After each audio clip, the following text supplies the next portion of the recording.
കണ്ട് കണ്ട് ഇന്ത്യ പഠിക്കും. നമ്മളിന്ന് വായിക്കാൻ പോകുന്നത് ചെമ്മരിയാടിൻ്റെ സൂത്രം എന്ന് പറയുന്ന ഒരു കഥാസമാഹാരത്തിലെ ഒരു കഥയാണ്. അഷിതയാണ് ഇത് പുനരാഖ്യാനം ചെയ്തിട്ടുള്ളത്. നമ്മുടെ കഥയുടെ പേര് മുയലും മുതലയും എന്നാണ്. അപ്പം നമുക്ക് കഥ വായിക്കാം.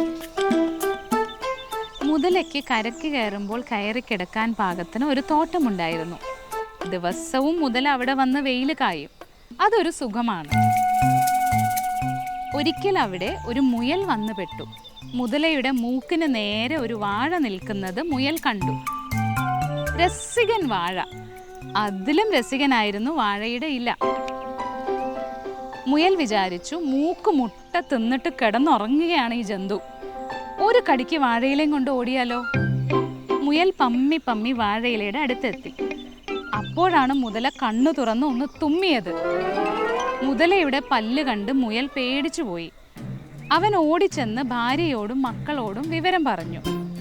ഒരു രസികൻ വാഴ നിൽപ്പുണ്ട്, പക്ഷെ ഒരു അരസികൻ മുതൽ അവിടെ കിടപ്പുണ്ട്, അവൻ ഓടിക്കണം. എന്തു വഴി?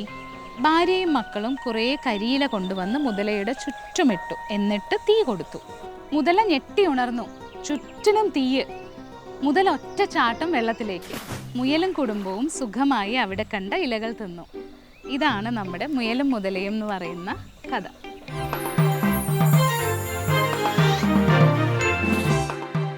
देखते देखते इंडिया विल रीड.